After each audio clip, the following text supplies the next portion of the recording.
The leather slipped through Rosalie Jenkins's fingers like silk ribbon, her needle finding its mark without a single glance downward.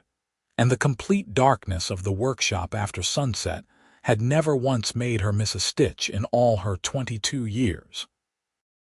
She worked by muscle memory now, her father snoring in the back room while she finished the saddle repair that was promised for dawn, the familiar scent of tanned hide and beeswax filling her lungs with every breath. Outside, the spring wind of 1878 rattled the shutters of their shop on Delaware Street in Leavenworth, Kansas, carrying with it the sounds of the Missouri River and the distant whistle of a steamboat. Her father, Marcus Jenkins, had taught her everything he knew about working leather since she was tall enough to reach his workbench, standing on an overturned crate to watch his weathered hands transform rough hides into works of art. He was the finest saddlemaker between Kansas City and Denver. Everyone said so. But his eyesight had been failing these past 3 years, and the tremor in his hands made detailed work nearly impossible now. Rosalie had become his eyes and his steady fingers, though few customers knew it was her work they praised when they picked up their orders. She tied off the final stitch and set the saddle aside, stretching her back until it popped. 22 years old, and already she felt ancient some days. Her world confined to these 4 walls and the endless parade of saddles, bridles, and holsters that needed her attention. Her friends from school had all married years ago, most of them mothers now, living on homesteads or in proper houses with husbands who worked the railroad or the military post. Rosalie had received her share of proposals, but none of the men interested her enough to abandon her father, who needed her more than any suitor ever could. She rose from her workbench and moved to the window, pushing aside the curtain to look out at the darkened street. Leavenworth had grown considerably since her childhood, swelling with settlers heading west and soldiers stationed at Fort Leavenworth.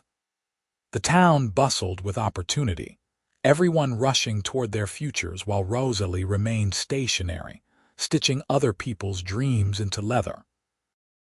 The knock at the door came so late and so unexpectedly that Rosalie jumped, her heart hammering against her ribs. Nobody came calling at this hour unless something was desperately wrong. She grabbed the oil lamp from her workbench and approached the door cautiously, aware that her father's old rifle hung above the mantel, but knowing she would never reach it in time if trouble waited on the other side. "We are closed," she called through the heavy wood. "Come back in the morning." "My horse threw a shoe and damaged her saddle something fierce," a man's voice replied, rough from trail dust but carrying an unexpected gentleness beneath the weariness. "I know it is late, miss, but I am hoping your father might take a quick look. I can pay extra for the inconvenience." Rosalie hesitated, her hand on the bolt. Her father always said you could tell an honest man by his voice, and this stranger sounded honest enough, but Kansas had no shortage of charming criminals who could talk their way past a locked door. Still, business was business, and the extra money would help with the mortgage payment coming due. She slid the bolt free and opened the door a crack, holding her lamp high to illuminate the visitor. The man standing on her threshold looked like he had ridden through every mile of rough country between here and Texas, dust coating his dark clothes and shadowing the lines of his face. He was tall and lean, probably near 30 years old, with eyes the color of creek water and dark hair that needed cutting. His hat was in his hands, a gesture of respect that immediately eased some of Rosalie's concern. "My father is asleep," she said, studying him carefully. "I am the one who does the repairs now anyway. Let me see the damage." Something flickered across the stranger's face, surprise perhaps, or doubt, but he nodded and gestured toward the hitching post where a beautiful roan mare stood waiting, her head low with exhaustion. Rosalie stepped outside, bringing her lamp closer to examine the saddle. The left stirrup leather had torn completely through where it attached to the fender, and the skirt showed stress fractures that would worsen with every mile. "This needs more than a quick fix," Rosalie said, running her fingers along the damaged leather. "The whole rigging will need to be replaced and these stress points reinforced. It will take me most of tomorrow." "I was hoping to leave at first light," the stranger said, and she heard genuine disappointment in his voice. "I have been in one place too long already." "Where are you heading in such a hurry?" The question escaped before Rosalie could consider whether it was appropriate to ask. "Nowhere in particular," he said, and the honesty in those words struck her as profoundly sad. "Just away from where I have been." Rosalie studied him again in the lamplight, noting the way he stood, the quality of his worn clothes, the careful way he treated his tired horse. A drifter, clearly, but not the dangerous kind. Just a man with no roots, chasing horizons.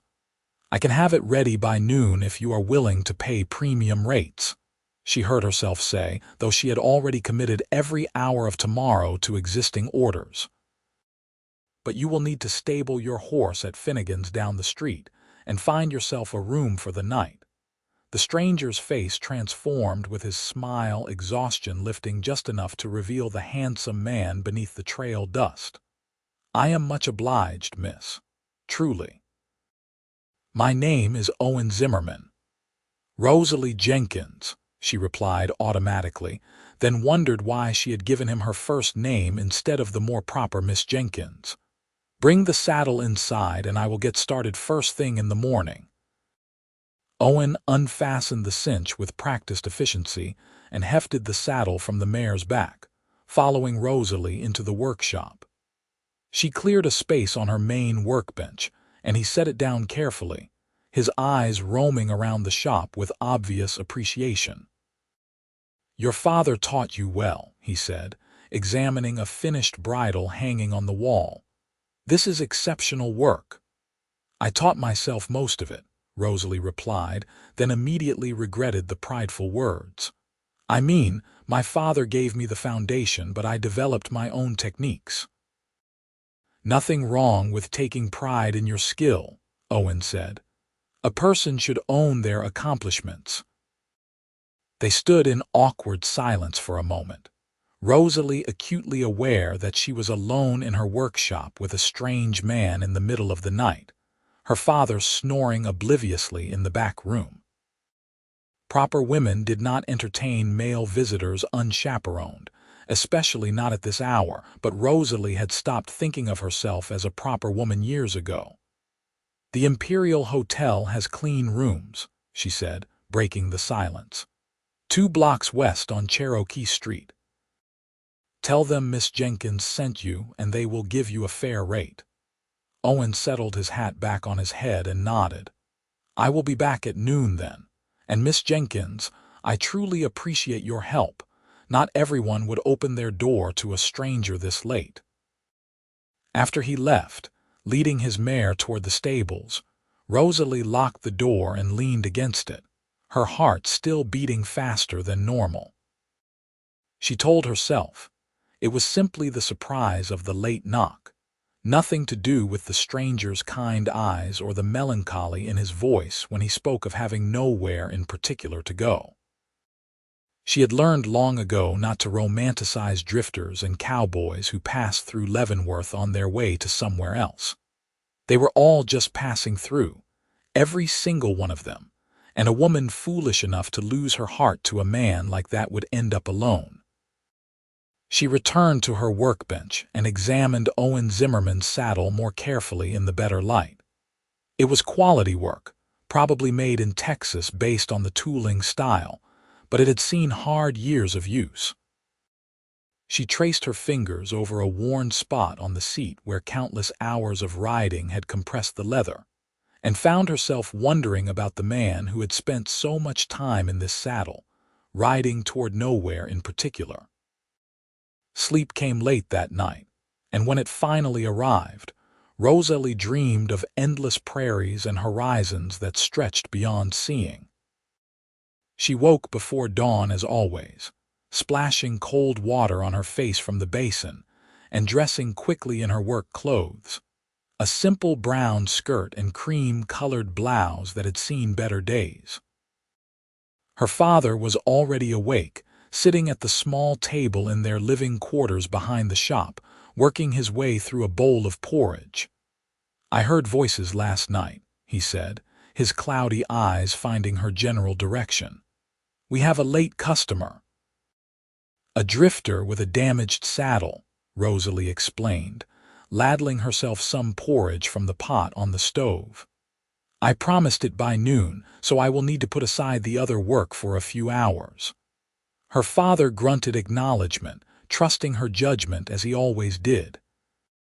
"We have enough saved that you could take a day for yourself sometime, Rosie. You work too hard." "And what would I do with a day to myself?" she asked, the question coming out sharper than intended. "Stand by the river and watch the steamboats, walk Cherokee Street and admire the shop windows." "You could visit Rebecca Thornton," her father suggested gently. "She has been asking after you." Rebecca had been her closest friend in school, now married to a lieutenant at the fort with 3 children and another on the way. Every visit left Rosalie feeling hollow and restless, comparing her friend's full life to her own narrow existence. She loved Rebecca dearly, but those visits had become painful. "Perhaps next week," Rosalie said, knowing she would not go. "I have too much work right now." She finished her porridge quickly and retreated to the workshop, lighting the lamps even though dawn was breaking outside. Owen Zimmerman's saddle waited on her workbench, and she set to work immediately, removing the damaged rigging and examining the tree underneath. The wood was still solid, thankfully, which meant she could save most of the original saddle. The work absorbed her completely, as it always did, her hands moving with the certainty of long practice. She cut new pieces of leather from their best stock, treating Owen's repair with the same care she would give a custom order. Her father always said that how you did anything was how you did everything, and Rosalie had built her reputation on doing everything to the highest standard. The morning passed in a blur of cutting, stitching, and tooling. She reinforced every weak point she found, improving on the original construction in subtle ways that most customers would never notice, but that would extend the saddle's life by years. As noon approached, she found herself adding decorative touches that the repair did not strictly require, a border of basket weave stamping around the replaced panels that matched the original tooling. She was buffing the final wax coating when the knock came at the door, precisely at noon. Rosalie wiped her hands on her apron and went to answer it, finding Owen Zimmerman on her threshold looking considerably better than he had the night before. He had bathed and shaved, revealing a strong jawline and the kind of weathered handsomeness that came from years under the sun. His clothes were the same but brushed clean of trail dust, and his dark hair was still damp from washing. "Miss Jenkins," he said, touching his hat brim, "I hope I am not too early." "Your timing is perfect," Rosalie replied, stepping aside to let him enter. "I just finished." Owen followed her to the workbench, and his face lit up when he saw the saddle, his hands reaching out to touch the new leather with something approaching reverence. "This is magnificent work, better than it was when I bought it new in San Antonio. I reinforced the weak points so you should not have this problem again," Rosalie explained, trying to keep pride from her voice and failing. "And I used our best leather for the repairs. It will last you many years if you maintain it properly." "What do I owe you?" Owen asked, pulling a worn wallet from his coat pocket. Rosalie named a fair price, though it was considerably less than the work and materials warranted. Owen counted out the bills without hesitation, then added several more to the pile. "That is too much," Rosalie protested. For waking you in the middle of the night and asking for a rush job, it is exactly right, Owen insisted. And honestly, Miss Jenkins, this is worth twice what you are charging. You have a rare gift. Heat rose in Rosalie's cheeks at the compliment, more flustered by his words than she wanted to admit. Thank you. Will you need help carrying it to the stable? I can manage, he said, but made no move to pick up the saddle. Instead, he stood there looking at her with an expression she could not quite read, something between curiosity and reluctance. I do not suppose Leavenworth has a decent restaurant. I have been eating my own cooking for 3 weeks straight, and I would pay good money for a meal I did not burn myself. The River House serves the best food in town, Rosalie said. On 2nd Street near the landing. Owen nodded slowly, then seemed to gather his courage. Would you do me the honor of joining me, Miss Jenkins, as thanks for your excellent work and tolerance of my late arrival? The question caught Rosalie completely off guard. She should refuse, of course. She had work waiting, orders to fill, her father's lunch to prepare. And beyond the practical concerns, accepting a meal from a stranger was exactly the kind of improper behavior that would set tongues wagging all over Leavenworth. I would like that, she heard herself say, as surprised by her own answer as Owen appeared to be by receiving it. His smile transformed his entire face, reaching those creek water eyes and making him look years younger. Give me an hour to get my horse settled and presentable, and I will meet you there. After he left with his repaired saddle, Rosalie stood in the middle of her workshop, wondering what she had just agreed to. She had not taken a meal with a man who was not her father in more than 2 years, not since Thomas Mallory had courted her briefly, before deciding that a woman who worked with her hands was not suitable wife material for an up-and-coming banker.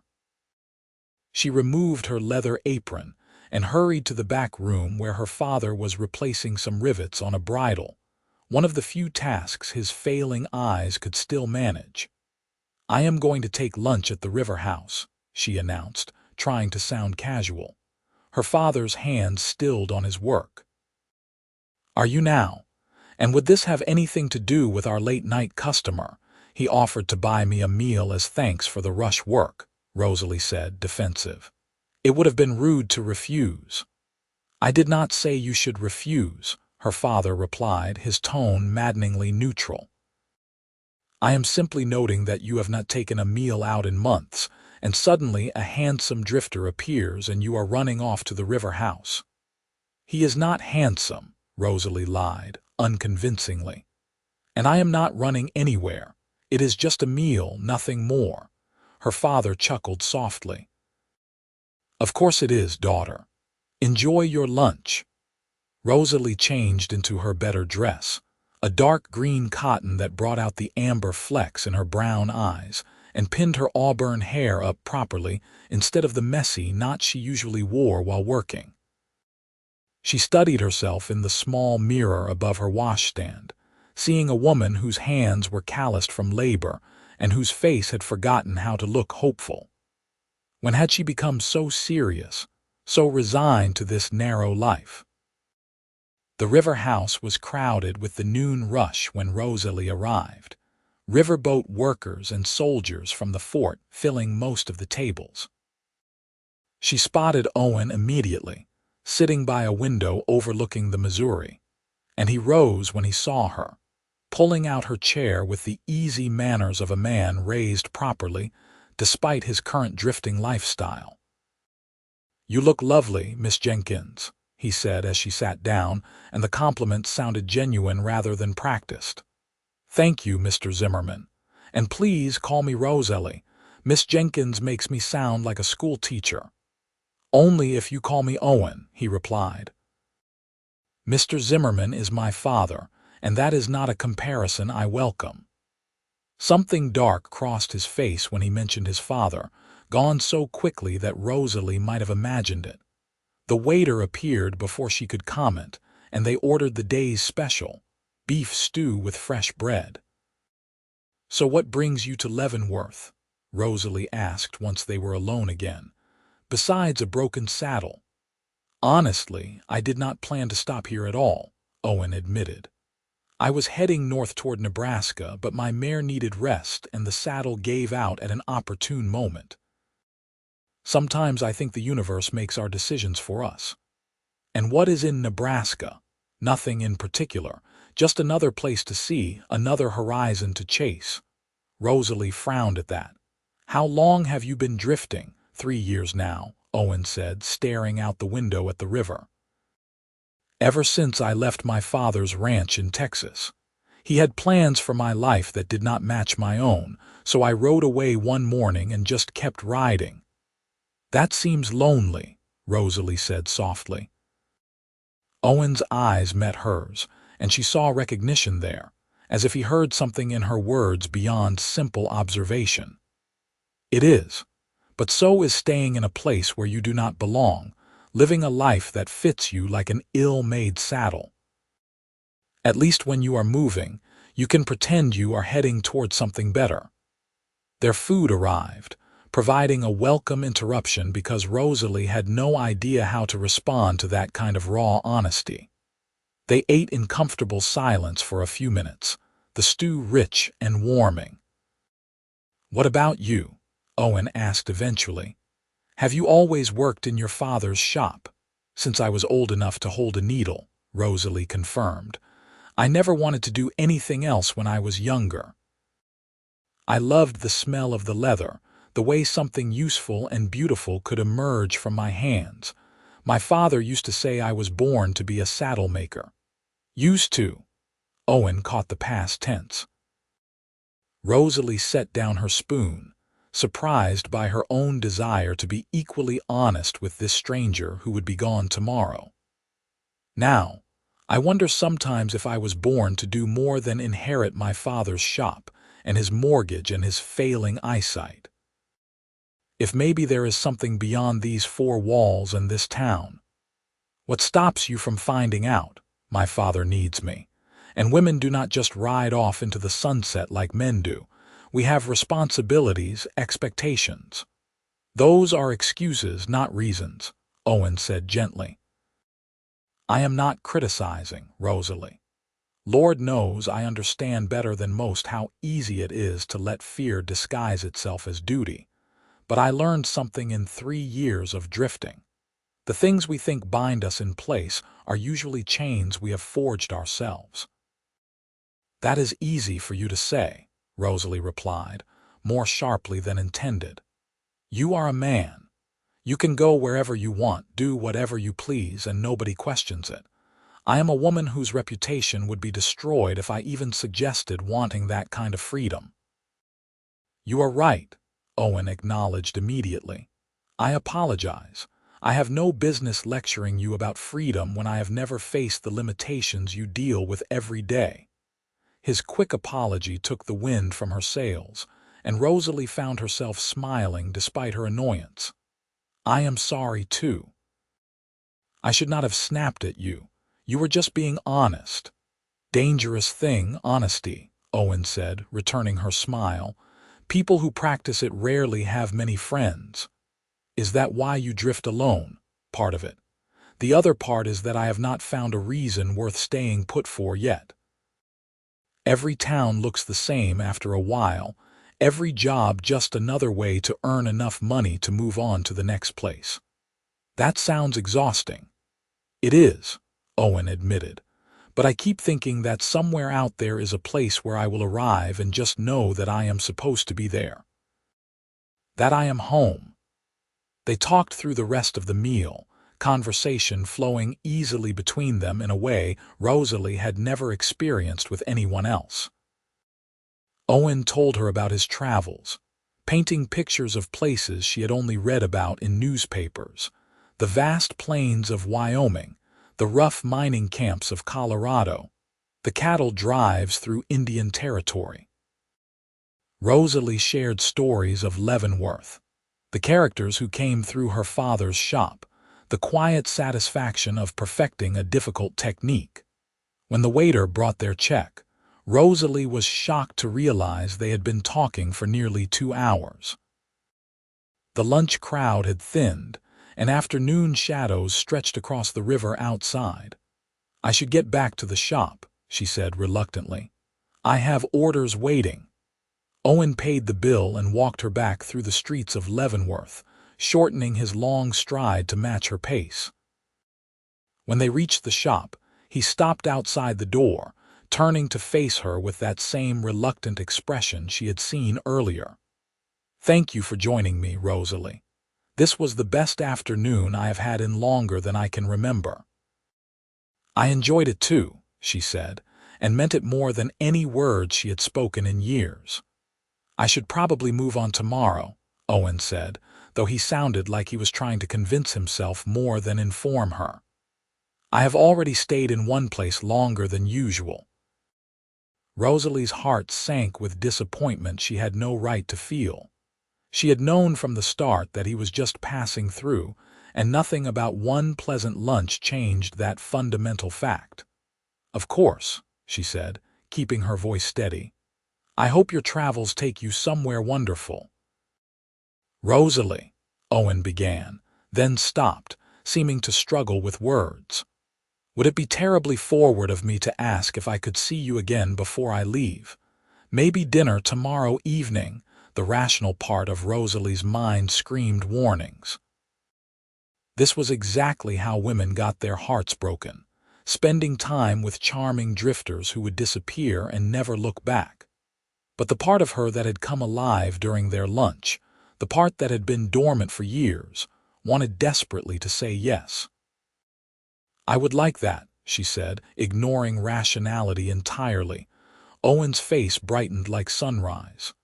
"The Imperial has a decent dining room, 7 o'clock tomorrow evening. I will be there." After he left, Rosalie floated through the rest of the afternoon's work, her hands performing their usual tasks while her mind replayed every moment of their lunch. She caught herself humming, something she had not done in years, and her father noticed immediately. "You seem happy," he observed over dinner that evening, his tone carefully neutral.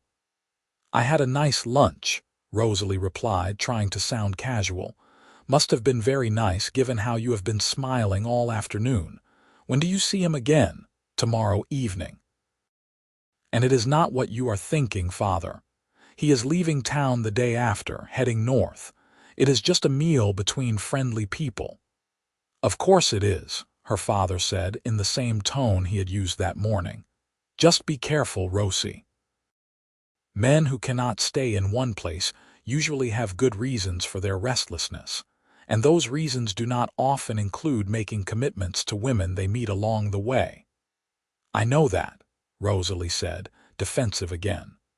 "I am not a naive girl who thinks one lunch means something more than it does. I simply enjoyed his company, and I will enjoy our dinner tomorrow, and then he will leave and life will go back to normal." But that night, lying in her narrow bed and staring at the ceiling, Rosalie wondered if normal would ever feel acceptable again now that she had remembered what it felt like to want something more. The next day crawled by with agonizing slowness, every hour stretching like pulled taffy. Rosalie threw herself into her work, finishing a bridle that had been commissioned by one of the officers at Fort Leavenworth, and starting repairs on a saddle brought in by a local rancher. But her mind kept wandering to the evening ahead, to Owen's smile and the way he really listened when she spoke, like her words mattered. At 6 o'clock, she closed the shop and rushed through her evening routine, changing into her best dress, a deep blue silk that had been her mother's and still fit perfectly. She brushed her hair until it shone, pinning it up in a style more elegant than her usual practical bun. A touch of rose water on her wrists and throat, her mother's cameo at her neck, and she studied herself in the mirror with critical eyes. "You look beautiful, Rosie," her father said from the doorway, making her jump. "Just like your mother did." Rosalie turned to him, seeing the moisture in his clouded eyes. I miss her so much sometimes. I know, daughter, she would be proud of the woman you have become, strong, skilled, kind. And she would want you to be happy, not to sacrifice your life taking care of an old man who can barely see his own hands. Father, do not say that. I am happy taking care of you. Are you? He asked gently. Or have you convinced yourself that duty and happiness are the same thing? Rosalie had no answer for that, so she kissed his weathered cheek and hurried out before the conversation could continue. The evening air carried the promise of rain, clouds building over the river, and she walked quickly toward the Imperial Hotel. Owen was waiting in the lobby, dressed in clothes that were clearly his best, dark trousers and a white shirt with a string tie, his boots polished to a shine. He looked handsomer than any man had a right to be, and Rosalie's breath caught when he saw her, and his face transformed with that brilliant smile. "You look breathtaking," he said, offering his arm. "You clean up rather well yourself," Rosalie replied, taking his arm and trying to ignore how right it felt to walk beside him.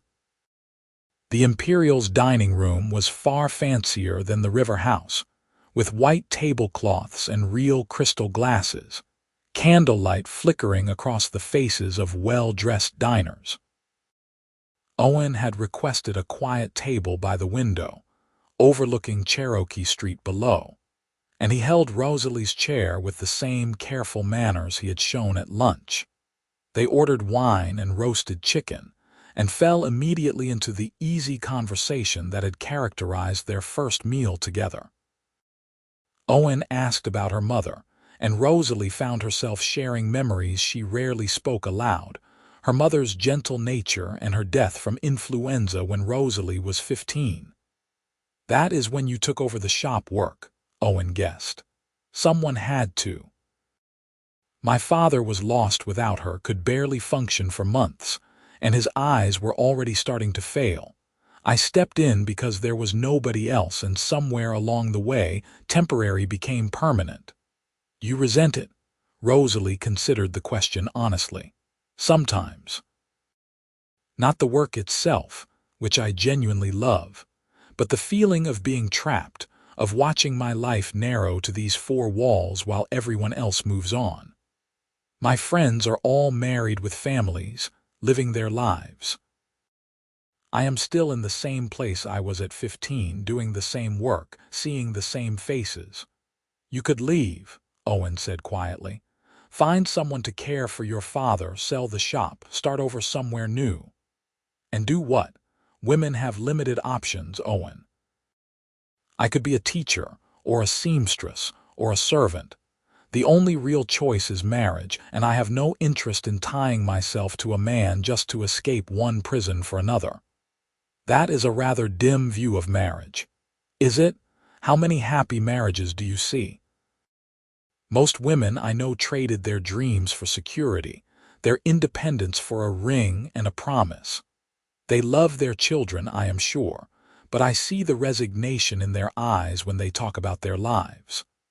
Owen was quiet for a long moment, turning his wine glass between his long fingers. "My mother loved my father desperately when they married. He was charming and ambitious, everything she thought she wanted. By the time she died, giving birth to my stillborn sister, I think she was relieved to escape him."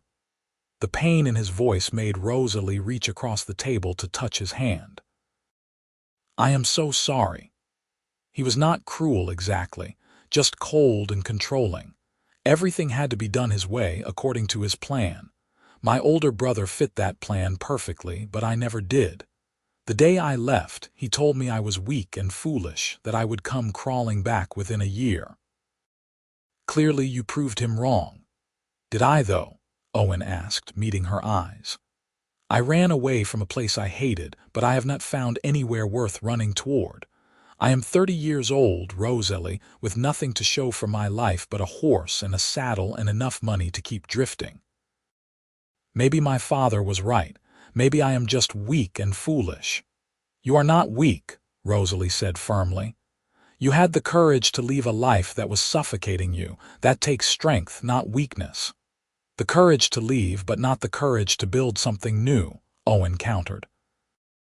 I keep moving because stopping terrifies me.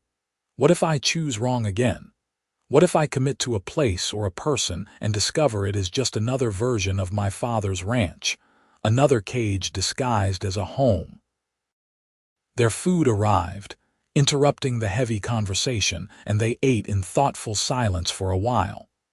The chicken was perfectly prepared, but Rosalie barely tasted it, her mind churning with Owen's words.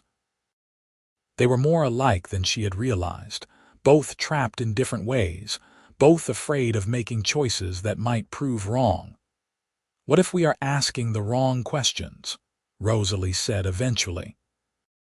What if it is not about finding the perfect place or the perfect life, but about finding something worth the risk of being wrong? Owen looked at her with such intensity that Rosalie felt heat rise to her cheeks. That is a terrifying thought. I know. But I have been playing it safe my entire life, and look where it has gotten me. 22 years old, and already resigned to a future of other people's saddles and other people's adventures. So, what do you want to do about it? The question hung between them, weighted with possibility and danger. Rosalie took a sip of wine, buying herself time to think, but her heart already knew the answer her mind was afraid to speak. I want to stop being so afraid, she said finally. I want to take risks and make mistakes and live a life that is mine, not just the one I inherited. That is a fine goal, Owen said softly. Any idea how to start? Not yet, but I am working on it. They finished their meal and Owen ordered dessert, apple pie with cream, which they shared while talking about lighter subjects.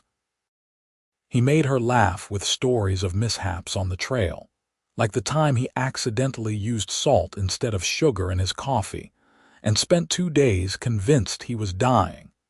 And she entertained him with tales of the eccentric customers who came through the shop, like the cavalry officer who insisted his saddle be dyed pink because it matched his favorite horse. When they finally left the hotel, full dark had fallen and the promised rain had started, a light drizzle that dampened the streets and brought out the smell of wet earth. Owen offered his coat and Rosalie accepted, pulling it around her shoulders and breathing in the scent of leather and sage and something uniquely him. They walked slowly back toward the shop, neither one seeming eager to end the evening. The streets were quiet, most people driven indoors by the rain, and Rosalie felt like they existed in a bubble separate from the rest of the world. I leave tomorrow, Owen said when they reached the shop, his voice heavy with regret. Early morning I should get on the road before the rain gets worse. Of course, Rosalie managed, though her chest felt tight. Safe travels, Owen. I hope you find what you are looking for. Rosalie, he said, taking both her hands in his. These past 2 days have been extraordinary. You are extraordinary, and I know I have no right to say this, no right to ask anything of you when I am leaving tomorrow, but I cannot let you think this meant nothing to me. It meant something to me too, Rosalie whispered. Owen stepped closer, one hand releasing hers to cup her cheek with a gentleness that made her heart ache. If things were different, if I was different, had more to offer than a drifter's uncertain life. You do not have to explain, Rosalie said, though every word felt like a small death. I understand. But Owen was shaking his head, his thumb brushing across her cheekbone. I do not think you do. I have been running for 3 years, Rosalie. Running from my father, from commitment, from anything that might tie me down. But meeting you, talking with you, I am starting to wonder if what I have been running from is not the problem. Maybe the problem is that I have been running at all. Before Rosalie could respond, he leaned down and kissed her, gentle and questioning and achingly sweet. She rose on her toes to meet him, her hands fisting in his shirt, kissing him back with all the loneliness and longing she had buried for years. The rain fell around them, soaking through clothes and hair, and neither of them cared. When they finally broke apart, both breathing hard, Owen pressed his forehead to hers. "I do not want to leave tomorrow." "Then do not," Rosalie said recklessly. "Stay, just for a few more days." "And then what?" "I stay a few more days, then a week, then a month, and eventually I have to leave anyway. That only makes it harder." "Or maybe you find a reason to stay permanently," Rosalie suggested, her heart racing at her own boldness. "Maybe this is that thing worth the risk of being wrong." Owen pulled back to look at her, rain dripping from his hair, his eyes searching her face. "You barely know me, Rosalie. I have been here 2 days. How can you be suggesting something so drastic?" "I know enough," she insisted. "I know you are kind and honest and not afraid to talk about real things. I know you make me feel alive in a way I have not felt in years. I know that watching you ride away tomorrow will hurt more than anything has hurt in a long time. Tell me that is not worth exploring." "It terrifies me," Owen admitted. "The thought of staying, of committing to a place and a person. What if I disappoint you? What if I get restless and leave anyway? What if I am just like my father after all and I end up making you miserable?" "What if you are not?" Rosalie countered. "What if this is exactly what we have both been looking for and we are too afraid to reach for it?" They stood in the rain, both scared and hopeful and trembling with the magnitude of what was unfolding between them. Finally, Owen spoke, his voice rough with emotion. "I do not have much to offer you. No land, no real prospects. Just enough money saved to live on for a while if I am careful.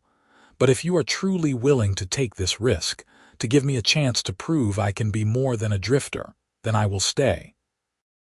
I will find work, build a life here, and see where this leads us." Joy flooded through Rosalie so suddenly that she laughed, the sound bright and unfamiliar in her own ears. "Yes, stay, please stay." Owen kissed her again, deeper this time, and Rosalie felt the world shift beneath her feet, her careful, controlled life cracking open to let in light and possibility. They were both soaked when they finally pulled apart, shivering in the cool spring rain. Rosalie handed back Owen's coat and he shrugged into it, then took her hand and pressed a kiss to her knuckles. "I should let you get inside before you catch your death," he said. "But I will come by tomorrow morning and we can figure this out properly." "Tomorrow," Rosalie agreed, squeezing his hand before releasing it reluctantly. She floated up to the living quarters, dripping water across the floor, her mind racing too fast to feel the cold. Her father was sitting in his chair by the stove, pretending to read a book he could not possibly see clearly enough to make out the words. "He is staying," Rosalie announced without preamble. "Owen is staying in Leavenworth." Her father set down his book and turned his clouded eyes toward her. "For how long? Permanently, I hope. We are going to see where this leads. Rosie, you have known this man for 2 days. I know, father, I know it is reckless and impulsive and everything I have never been before, but I also know that I feel more like myself with him than I have in years. And I am tired of being careful and safe and slowly dying inside these walls." Her father was quiet for a long time, and Rosalie braced herself for arguments, for warnings about foolish girls and charming drifters. But when he finally spoke, his voice was gentle. "Your mother and I knew each other for 3 weeks before I asked her to marry me. Everyone said we were crazy, that it would never last. We had 23 years together, Rosie, and I would not trade a single day of them for all the careful, sensible marriages in the world." Tears sprang to Rosalie's eyes. "Really, really. Life is too short to spend it safe and miserable. If this Owen makes you happy, if you think he might be worth the risk, then you have my blessing to find out." Rosalie crossed the room and hugged her father fiercely, This man who had given her everything and was now encouraging her to take something for herself. "I love you, father." "I love you too, daughter. Now go get out of those wet clothes before you do catch your death." That night, Rosalie lay awake for hours, listening to the rain on the roof and imagining all the possible futures that had suddenly opened before her. She was terrified and exhilarated in equal measure, aware that she was gambling everything on a man she barely knew. But for the first time in years, she felt truly alive. Owen arrived at the shop just after dawn, looking like he had not slept any better than Rosalie had. They sat in the workshop, drinking coffee her father had made, and tried to figure out the practical details of their impulsive decision. "I need to find work," Owen said. "I refuse to live off your charity or your father's kindness. What kinds of jobs are available in Leavenworth?" "The fort is always hiring civilian workers," Rosalie suggested. "And the railroad has positions, though that would mean you would be gone frequently. There are ranches nearby that need skilled riders." "I worked cattle for my father for 15 years, Owen said. "I know horses and range work. Maybe one of those ranches would take me on." They spent the morning asking around town, and by afternoon, Owen had secured a position at the Hartman Ranch, 10 miles west of Leavenworth. The pay was decent and included a small cabin on the property, though Owen said he would prefer to find a room in town so he could be closer to Rosalie. "The boarding house on Olive Street has rooms for rent," Rosalie's father suggested when they returned to share the news. "Mrs. Patterson runs a respectable establishment, and the rates are fair." By the end of the week, Owen had moved into a small room at Mrs. Patterson's boarding house and started his new job at the Hartman Ranch. He rode into town every evening after work, dusty and tired but smiling, and spent his free hours in the shop with Rosalie, learning the finer points of leatherwork while they talked about everything and nothing. The town noticed, of course. Leavenworth was too small for a new romance to go unremarked, especially one involving the Jenkins girl who had never shown interest in any local man. Tongues wagged and speculations flew, but Rosalie found that she did not care as much as she thought she would. Let them talk. She was finally living her life instead of hiding from it. Owen proved to be a dedicated student of leatherwork, his hands already skilled from years of ranch work, learning quickly to execute more delicate stitches. He had an artist's eye for design, and Rosalie began incorporating his input into her custom orders, creating saddles that blended her technical expertise with his aesthetic sensibility. "We make a good team," Owen observed one evening, studying a saddle they had just completed together. The customer had requested something special for his daughter's 16th birthday, and they had created a lady's side saddle with intricate floral tooling that was the finest work either of them had ever produced. "We do," Rosalie agreed, cleaning wax from her hands. "In more ways than one." They had been courting for 3 weeks now, and while they had shared many kisses and held hands during evening walks along the river, they had been careful to observe propriety otherwise. Rosalie's reputation was already somewhat compromised by her work in the shop, and Owen was determined not to damage it further by behaving inappropriately. But the restraint was becoming increasingly difficult. Every time Owen kissed her goodnight outside the shop, Rosalie wanted to pull him inside and damn the consequences. Every time his hand brushed hers while they worked, electricity sparked between them. They were two adults falling deeply in love, and the social restrictions that kept them apart felt more ridiculous every day. "Rosalie," Owen said, setting down the leather he had been working on, "we need to talk about the future." Her heart jumped. "What about it?"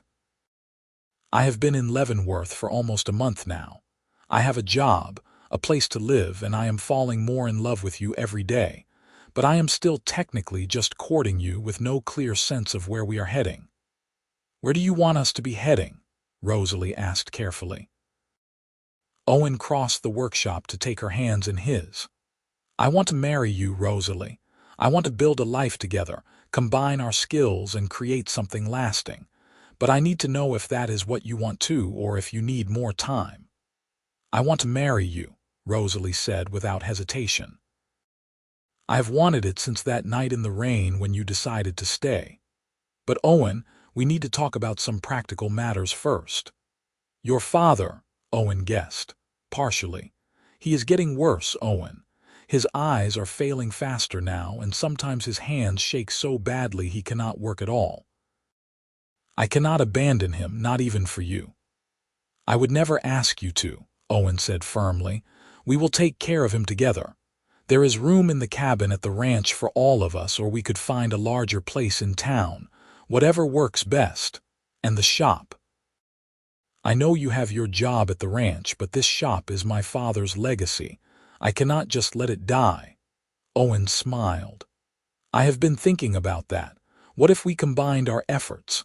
I could leave the ranch and we could run the shop together as partners.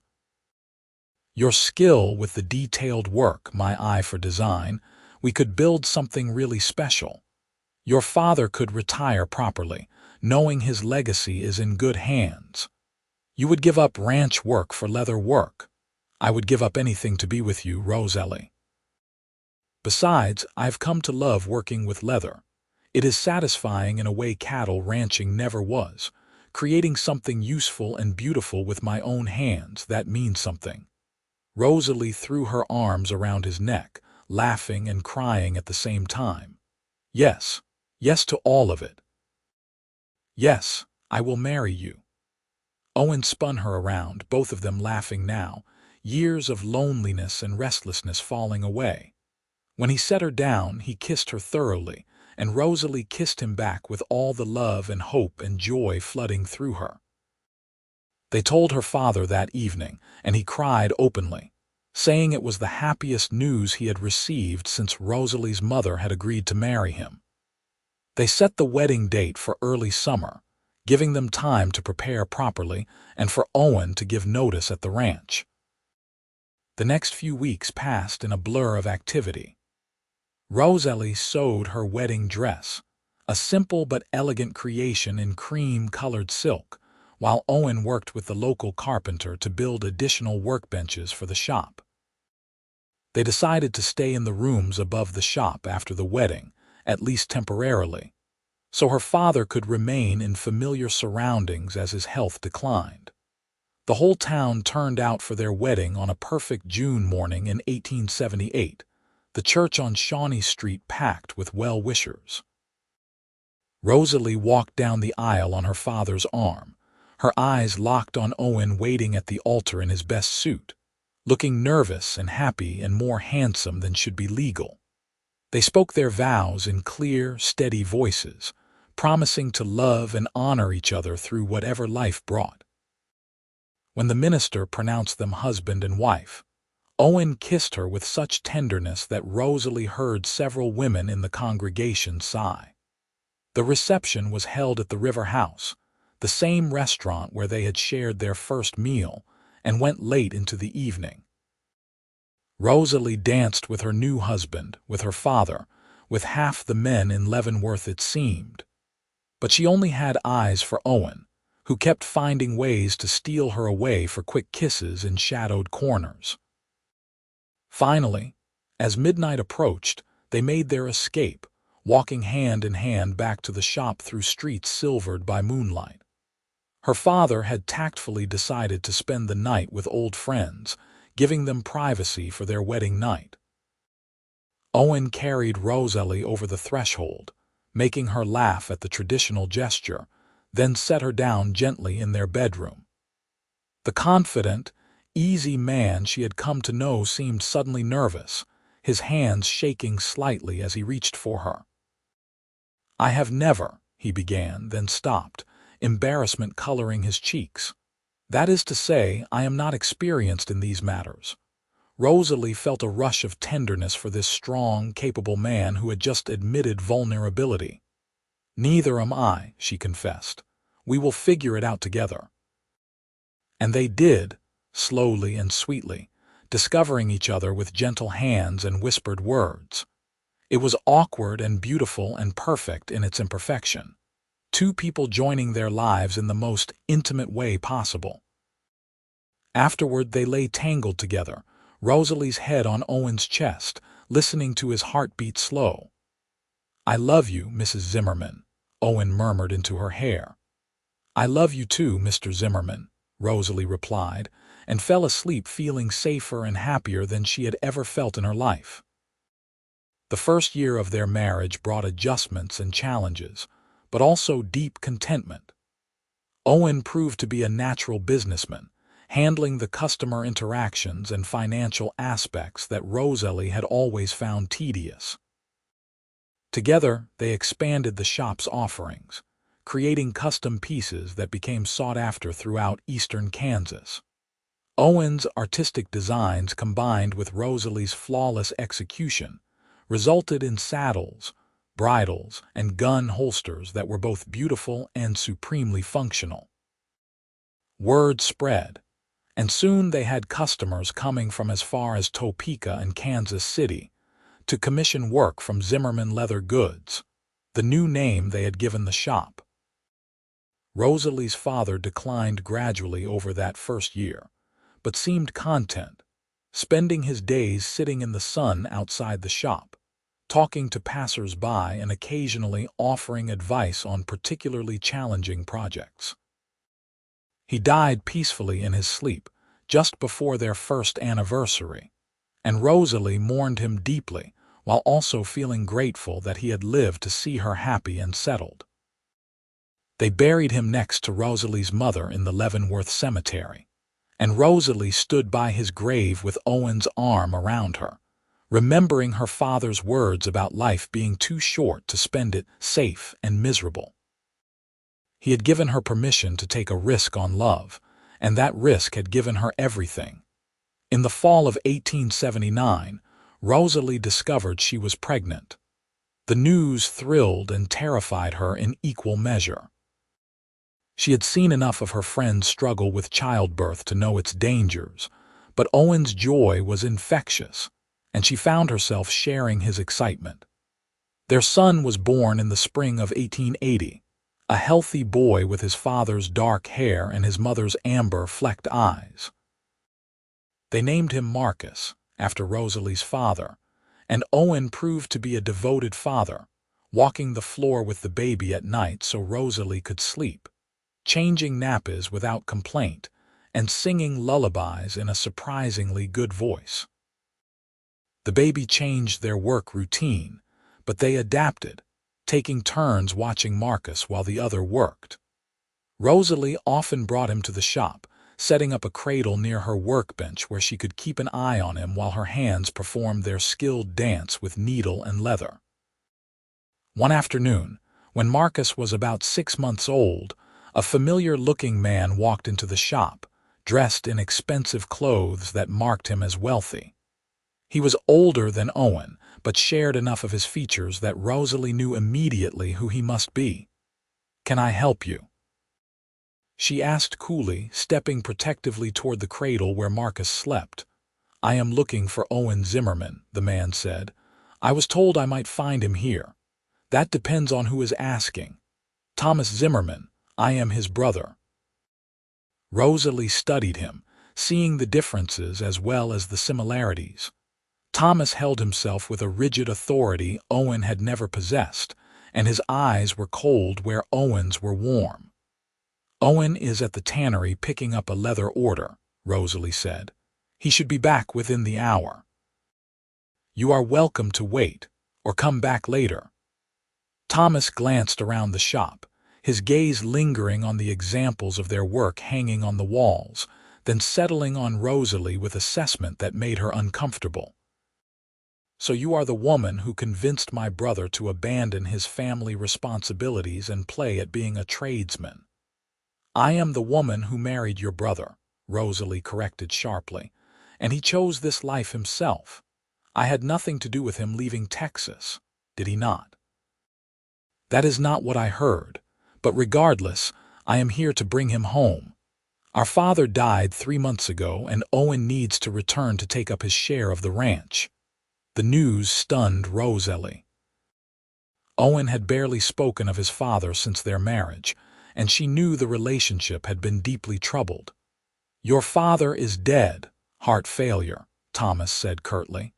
"He left the ranch to both of us equally, but I cannot run it alone. Owen needs to come home and do his duty."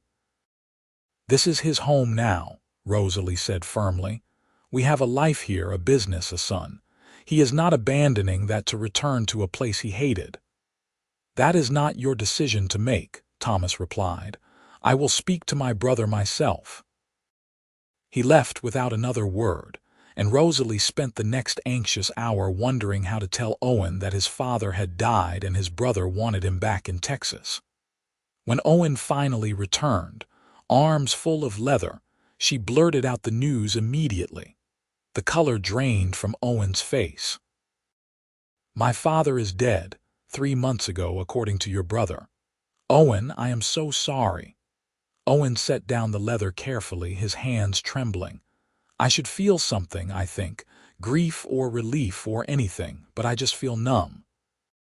Rosalie went to him, wrapping her arms around his waist and holding him close. "You do not have to feel any particular way. Your relationship with him was complicated." "He is dead and I was not there," Owen said, his voice breaking slightly. "I ran away like a coward and never looked back, and now he is dead." "You were not a coward. You were a young man who needed to find his own path.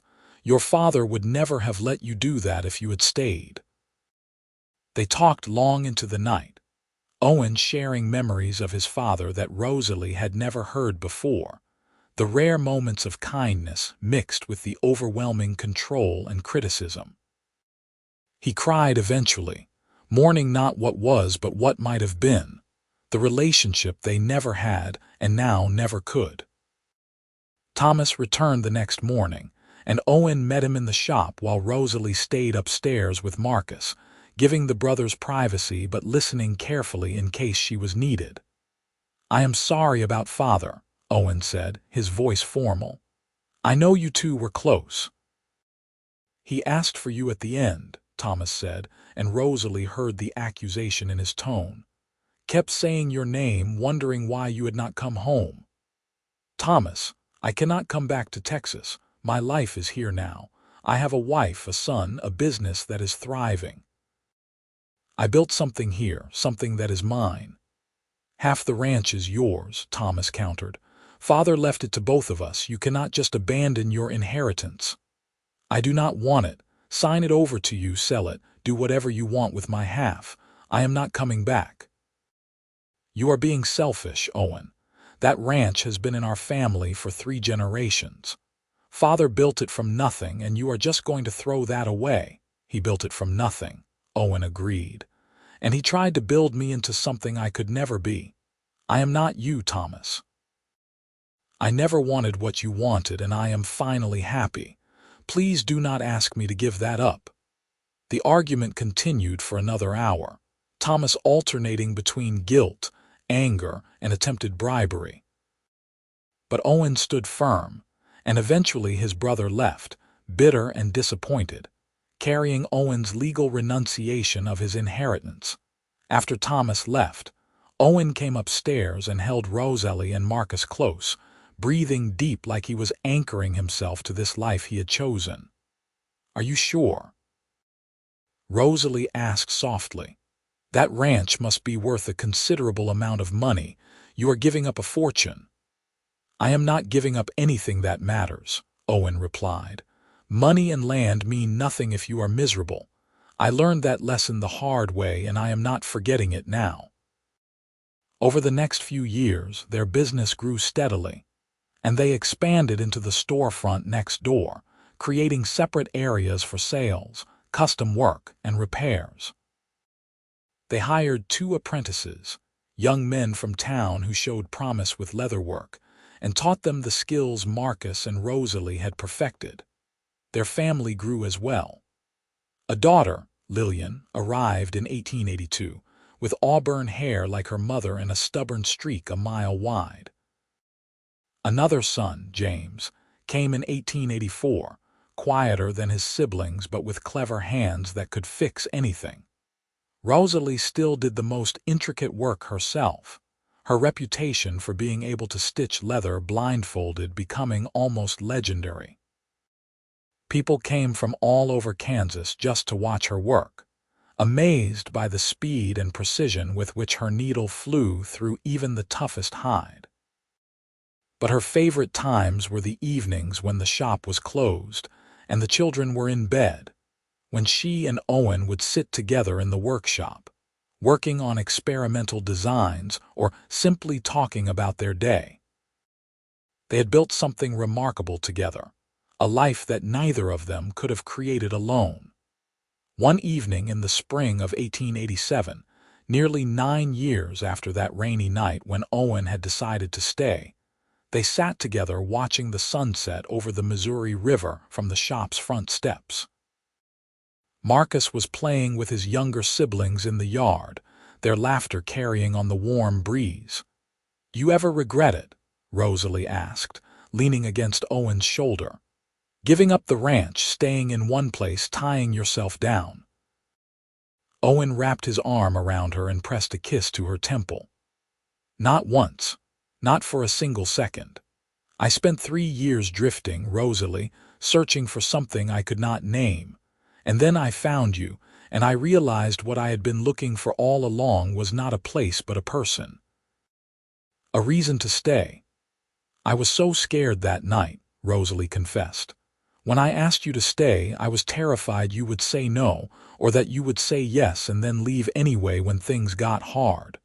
"Things have gotten hard plenty of times," Owen observed, "and I am still here.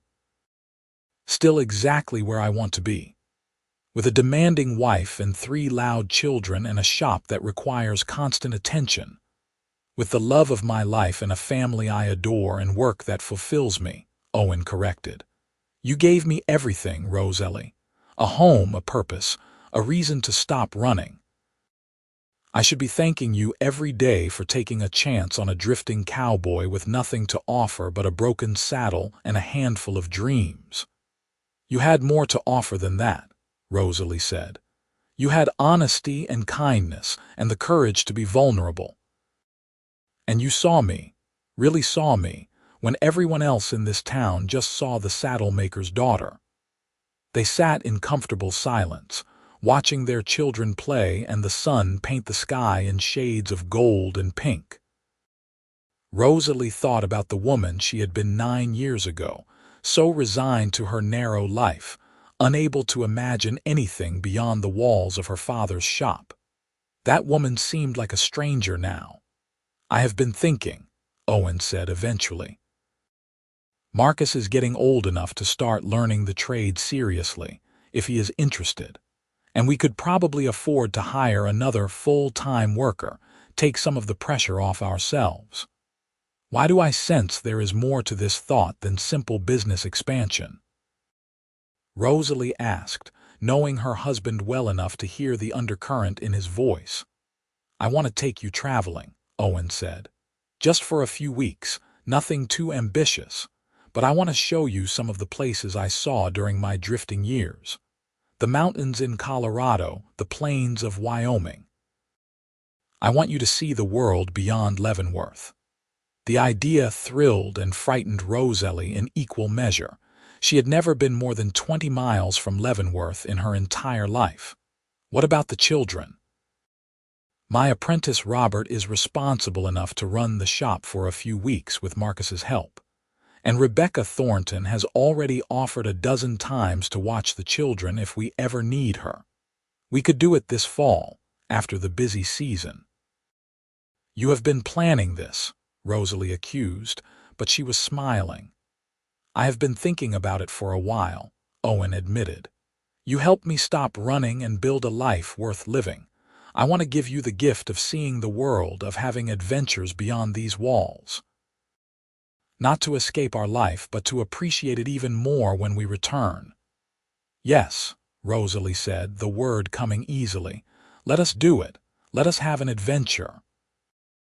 That fall, they left the children with Rebecca and her patient husband, packed their saddlebags with the bare essentials, and rode west together. Owen had been right about everything. The Colorado mountains took Rosalie's breath away, vast and beautiful and humbling. The endless prairies of Wyoming made her feel simultaneously insignificant and infinite. But the best part was not the destinations, but the journey itself, riding side by side with Owen, camping under stars so numerous they seemed impossible, talking for hours about everything and nothing. They made love under the open sky, laughed at Owen's still terrible trail cooking, and fell even more deeply in love. When they returned to Leavenworth 6 weeks later, dusty and tired and happier than ever, Rosalie understood what Owen had wanted her to experience. The world was vast and full of wonders, but home was where you built it, with the people you loved. The years continued to pass, bringing their share of joys and sorrows. The children grew, Marcus becoming a skilled leather worker who would eventually take over the business, while Lillian surprised everyone by showing a talent for business management, and James discovered a passion for design that rivaled his father's. Rosalie and Owen grew older together, laugh lines deepening around their eyes, silver threading through their hair. Their hands remained steady and skilled, still creating beautiful work even as their bodies slowed with age. In 1898, when Rosalie was 42 and Owen 50, they closed the shop for a week to celebrate their 20th anniversary. Their children, now grown with lives of their own, threw them a party that seemed to include half of Leavenworth, testimonials and toasts lasting well into the night. 20 years ago, I married a woman who could stitch leather blindfolded, Owen said in his toast, his voice carrying across the crowded room. But more importantly, I married a woman who saw a drifting cowboy with nothing to his name and gave him a reason to stay. She gave me a home, a family, a purpose. She gave me everything that matters. And he gave me the courage to want more than safety, Rosalie added, standing beside her husband. To take risks, to live fully, to stop hiding behind fear. We saved each other, I think. Or maybe we just helped each other become who we were always meant to be. They danced together that night like they had at their wedding, moving to music only they could hear, lost in each other despite the crowd around them. Their children watched with the mixture of embarrassment and affection that grown children feel watching their parents openly in love. Later, much later, when the party had wound down and they were alone in their room above the shop, Rosalie and Owen lay in bed together, fingers intertwined. "Do you remember that first night?" Rosalie asked. "When you knocked on the door with a broken saddle and I thought you were going to rob me?" Owen laughed softly. "I remember thinking you were the most beautiful woman I had ever seen, even exhausted and covered in leather dust. And I remember knowing, even then, that you were dangerous. Dangerous to my carefully constructed defenses. I had spent 3 years protecting myself from caring about anyone or anything, and then you opened that door and I was lost. I just did not know it yet." "I knew it," Rosalie confessed. "I knew it at lunch the next day when you really listened to me talk about my dreams and fears. Nobody had ever listened like that before." "I am still listening," Owen said, turning to face her in the darkness. "Still learning new things about you, still falling more in love every day. Even though I am old and my hands are starting to shake like my father's did, especially because of that," Owen said firmly. "Every year together is a gift, Rosalie. Every wrinkle and gray hair is evidence of a life fully lived. I am not afraid of growing old with you. I am grateful for it." They fell asleep tangled together as always, Two people who had taken a leap of faith 20 years ago and built something beautiful from courage and love. The new century brought changes to Leavenworth and to their family. Marcus married a sweet woman named Catherine and gave Rosalie and Owen their first grandchild, a daughter they named Rosalie in her grandmother's honor. Lillian moved to Kansas City to manage a large mercantile operation, though she visited frequently. James opened his own design shop in Denver, creating decorative leather goods that were sold in fancy stores back east. Rosalie and Owen slowly stepped back from the day-to-day operations of the shop, letting Marcus take over while they focused on the work they loved most, the custom designs and challenging repairs that required their decades of experience. They took another trip west in 1902, wanting to see the places they had visited years ago and make new memories. They visited James in Denver, marveling at how much the rough mining town had grown into a real city, then traveled into the mountains to a hot springs resort where they soaked away their aches and felt young again. On the trip home, riding through Kansas prairie under an endless blue sky, Owen suddenly reined in his horse and turned to Rosalie with a smile that made her heart skip even after 24 years of marriage. "What?" she asked, pulling her own horse to a stop beside his. "I was just thinking about that night in the rain when you told me to stay, when you took a chance on a drifter who had nothing to offer but himself. Best decision I ever made," Rosalie said without hesitation. "I was so scared," Owen confessed. "Terrified that I would let you down, that I would get restless and leave, that I was not capable of the kind of commitment you deserved. But you believed in me anyway." "I believed in us," Rosalie corrected. "And I was right to. Look at what we built, Owen. Not just the business, but the family, the life. We built something that will last long after we are gone." "I love you, Rosalie Zimmerman," Owen said, his eyes bright with emotion. "More than I thought it was possible to love anyone. You are my home, my adventure, my everything." "I love you too," Rosalie replied, her throat tight with joy. "My drifting cowboy who finally found a place to land." They rode on together, side by side as they had been for more than 2 decades, heading home to the life they had built from courage, faith, and love. The years continued their steady march, bringing both profound joy and inevitable sorrow. In 1907, Owen's brother Thomas died in Texas, and the new owners of the ranch sent Owen a portion of the proceeds from its sale, money he immediately divided among their 3 children to help secure their futures. "I do not regret giving up my inheritance," Owen told Rosalie when the unexpected money arrived, "but I am glad our children can benefit from it now." Marcus used his share to expand the shop further, adding a whole new building dedicated to teaching leatherwork to apprentices from across Kansas. Lillian invested hers in her Kansas City business, while James bought a beautiful building in Denver to house both his shop and a gallery showcasing leather artistry. In 1910, Rosalie and Owen became great-grandparents when Marcus's daughter gave birth to a son.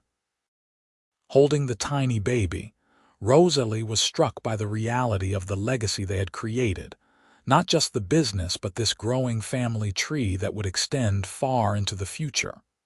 4 generations, she marveled to Owen that evening. "My father would hardly believe it." "He would be proud of you," Owen said, "of everything you have accomplished." "We accomplished," Rosalie corrected. "None of this would exist without you, Owen, without you staying, without us building this life together."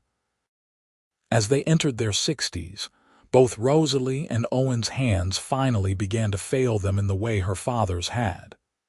The delicate work became difficult, then impossible, but they found satisfaction in teaching, passing their knowledge to the next generation of craftspeople.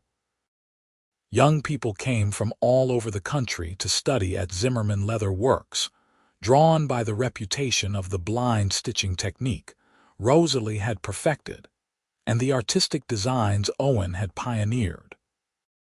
The shop had evolved from a simple saddlery into something closer to a school and art gallery, showcasing what could be achieved with skilled hands and creative vision. In the summer of 1915, Leavenworth held a celebration honoring its oldest businesses, and Zimmerman Leather Works was recognized for 37 years of exceptional service. The mayor gave a speech praising Rosalie and Owen's contributions to the town's economy and culture, and the crowd gathered outside the shop gave them a standing ovation. 37 years, Rosalie said that night, sitting with Owen on their familiar spot on the shop's front steps. Since that night you knocked on my door with a broken saddle. 37 years since the best accident of my life, Owen agreed. My saddle breaking down in exactly the right place at exactly the right time. Do you ever wonder what would have happened if you had ridden past Leavenworth that night, or if I had not opened the door? Never, Owen said firmly. Some things are meant to be, Rosalie. We were meant to find each other, meant to build this life together. I believe that with everything in me. I believe it too, Rosalie said, leaning her head on his shoulder and feeling the same sense of rightness she had felt on their wedding day, and their first trip west, and 1,000 quiet moments in between. They sat in comfortable silence, watching the electric streetlights flicker on along Delaware Street, marveling at how much their town had changed since 1878. Automobiles shared the roads with horses now, and telegraph wires crisscrossed the sky, and the railroad brought dozens of trains through every day.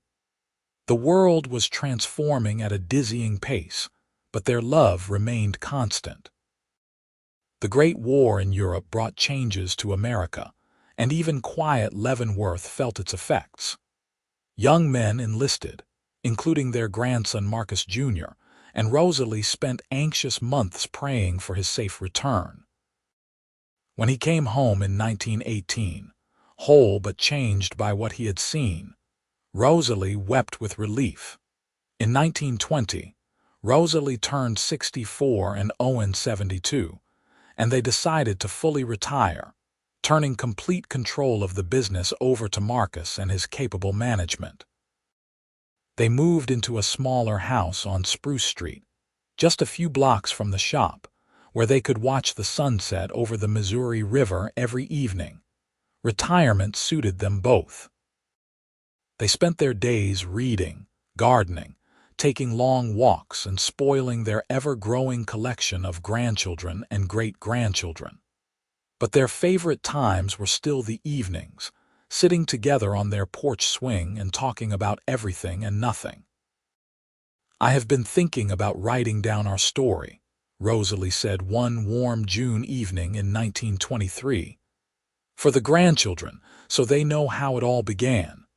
Where would you start? Owen asked. The night you knocked on my door with a broken saddle and changed my life forever. The night I took the biggest risk I had ever taken and asked a drifting cowboy to stay. The night I finally stopped running and discovered what I had been searching for all along, Owen added. Home is not a place, I learned. It is a person. You were my home, Rosalie, from that very first conversation. And you were mine, Rosalie said. My partner, my love, my greatest adventure. They rocked gently in the swing, hands intertwined as always, watching the sun paint the sky in brilliant colors. Somewhere nearby, their great-grandchildren were playing, their laughter carrying on the evening breeze. The shop they had built was thriving under Marcus's leadership, and their other children had created successful lives of their own. They had built something lasting, something good. No regrets. Owen asked, a question he had asked periodically throughout their marriage. Not one, Rosalie replied, the same answer she always gave. You gave me everything I needed, Owen. Love, partnership, adventure, home. You gave me a life worth living. You did the same for me, Owen said softly. I was lost when I found you, running from a past I hated with no idea where I was going, and you gave me a reason to stop running, a reason to stay. You saved me, Rosalie. We saved each other, Rosalie insisted, as she always did. That is what love does. It makes us braver, stronger, better than we could ever be alone. They sat together until full dark fell, two people who had taken a chance on love 45 years ago and had never stopped being grateful for that leap of faith. Around them, Leavenworth settled into its evening rhythms, a town that had witnessed their entire love story and had been enriched by their presence. In the years that followed, they continued their quiet routine of retirement, surrounded by family and the legacy they had built together. Their children and grandchildren visited frequently, bringing news and laughter and keeping them connected to the ever-changing world.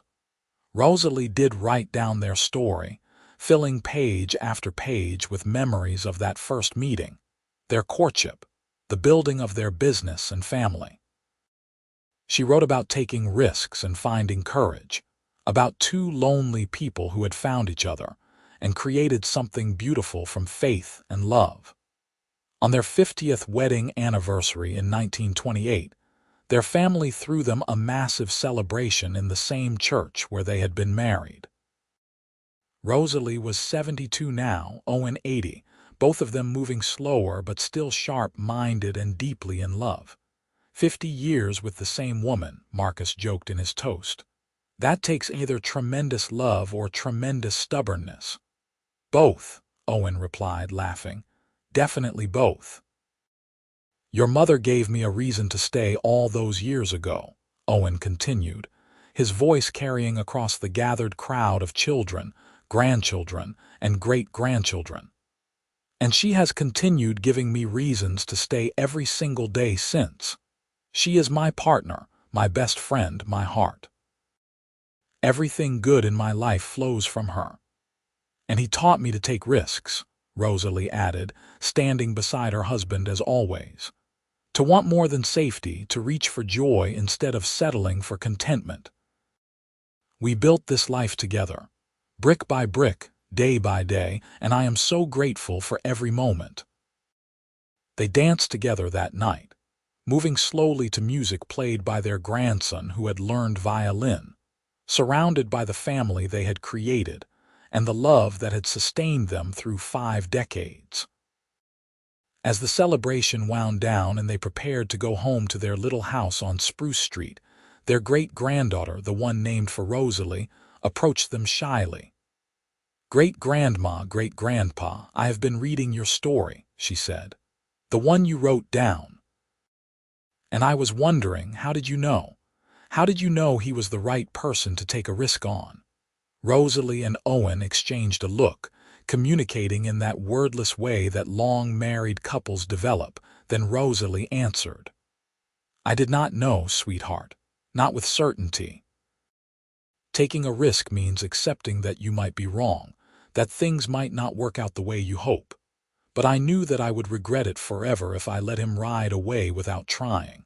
And that feeling, that certainty that I had to at least try, that was how I knew. And you never regretted it. Young Rosalie pressed. Even when things were hard, especially when things were hard, Owen said, because those hard times taught us that we could weather anything together, that our love was strong enough to carry us through whatever came. The young woman nodded thoughtfully, then hugged them both fiercely before running off to join her siblings. Rosalie watched her go, seeing echoes of her younger self in the girl's thoughtful expression. I hope she finds someone worth taking a risk for, Rosalie said softly. I hope she has the courage to take that risk when she finds them, Owen replied. They went home to their little house and their comfortable bed, lying together in the darkness as they had for 50 years, talking about the celebration and their beautiful family and how blessed they were. 50 years, Rosalie marveled. Half a century since that rainy night when I asked you to stay. Best decision you ever made, Owen teased, echoing her words from years ago. Best decision we both made, Rosalie corrected. You decided to stay, and we both decided every day after that to keep choosing each other. I would choose you again, Owen said seriously. Every time in every life. You are my person, Rosalie, my home, my heart, my everything. And you are mine, Rosalie whispered. My drifting cowboy who gave me a reason to believe in happy endings. They fell asleep, tangled together as always. Two souls who had found each other against all odds and had built a love story that would inspire their family for generations to come. The years continued to pass gently. They celebrated their 51st anniversary, then their 52nd. Owen's health began to fail slowly in his mid-80s, his heart growing weaker despite his still sharp mind. Rosalie nursed him through his declining years, with the same steady devotion she had brought to everything else in their life together. On a warm spring evening in 1932, almost 54 years to the day since that fateful night when Owen had knocked on her father's shop door, he passed away peacefully in his sleep, Rosalie's hand clasped in his. He was 84 years old and had lived a life rich with love and purpose and meaning. Rosalie mourned him deeply, but without bitterness.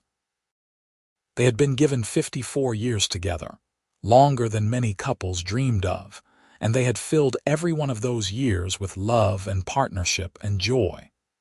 She wore black for the customary period, but refused to wear grief as a permanent garment. He would want me to keep living, she told her children. To find joy in our grandchildren and great-grandchildren, to celebrate the life we built together instead of mourning that it ended. She continued living in their little house on Spruce Street, visited daily by family members who could not bear the thought of her being alone. She spent her time writing additions to their story, wanting future generations to understand not just the facts of their lives, but the love that had made it all possible. On a perfect June morning in 1935, 3 years after Owen's death, Rosalie woke early and wrote a final entry in the book that told their story. She wrote about taking risks and finding courage, about two lonely people who had found each other and built something beautiful. She wrote about the importance of choosing love over fear, partnership over independence, taking chances over playing it safe. Then she got dressed in her favorite blue dress, the same color as the one she had worn on their second date all those years ago, and walked to the cemetery where Owen was buried. She sat beside his grave, talking to him as she often did, telling him about their newest great-great-grandchild and the expansion Marcus was planning for the shop and how much she missed him. "I will see you soon, my love," she said softly. "Wait for me." Rosalie Jenkins Zimmerman died peacefully that afternoon, sitting in the garden behind their little house on Spruce Street, surrounded by flowers and sunshine and the love that had sustained her entire adult life. She was 79 years old. At her funeral, held in the same church where she and Owen had been married 57 years earlier, all of Leavenworth seemed to turn out to pay their respects. The mayor gave a speech about her contributions to the town, but it was Marcus who gave the real eulogy, talking about his mother's courage, skill, and capacity for love. "My mother could stitch leather blindfolded," Marcus said. Everyone knew that. But what made her truly remarkable was that she could see what others missed. She saw potential in a drifting cowboy when others would have seen only a vagrant. She saw adventure where others saw only risk. She saw love where others saw only impossibility. And because she had the courage to reach for what she saw, she built a life that blessed everyone who knew her. She taught us that home is not a place, but the people we choose to build our lives around. That love is worth any risk. That the greatest adventures are not found by running toward the horizon, but by committing to another person and building something lasting together. They buried her beside Owen, their graves marked with simple headstones that bore their names and dates and a single shared inscription: "Home at last, together always." The shop they had built together continued to thrive for decades afterward, eventually becoming a national landmark and training center for traditional leatherworking techniques. The story of Rosalie and Owen, the saddlemaker's daughter who could stitch leather blindfolded, and the drifting cowboy who gave her a reason to stay, became family legend, passed down through generations. Their great-great-grandchildren would visit the cemetery and stand before those twin headstones, marveling at the love story that had started their family line. They would tour the shop that still bore the Zimmerman name and see examples of Rosalie's flawless stitching and Owen's beautiful designs, artifacts of a partnership that had transformed two lonely people into something greater than either could have been alone. And on warm spring evenings in Leavenworth, when the light slanted just right across Delaware Street, old-timers swore they could still see two figures sitting on the steps of what had been the original Zimmerman Leather Works: an older woman with auburn hair gone silver, and a tall man with creek water eyes, sitting close together and talking about everything and nothing, exactly as they had done for 54 years of marriage. The story of Rosalie and Owen became more than just family history. It became a testament to the power of taking risks for love, of choosing partnership over safety, of building something lasting from courage and faith. It reminded everyone who heard it that home is not a destination you search for, but something you create with the person brave enough to stay. Their legacy lived on not just in the successful business they had built or the large family they had raised, but in the example they had set. They had shown that it was possible to change the trajectory of your life with a single brave choice, that love was worth any leap of faith, that two people committed to building something together could create miracles from nothing but determination and devotion. The leather goods that bore the Zimmerman name continued to be prized for their quality and artistry. But the real masterpiece that Rosalie and Owen had created was their life together. A life built on the foundation of that rainy night in 1878, when a saddlemaker's daughter who could stitch leather blindfolded took a chance on a drifting cowboy, and a man who had been running from his past finally found a reason to stop running and start building. They had saved each other, those two lonely souls, and in doing so had created something beautiful enough to inspire generations. Their story proved that the greatest adventures are not found alone on distant horizons, but together, building a home and a family and a love that lasts beyond a single lifetime.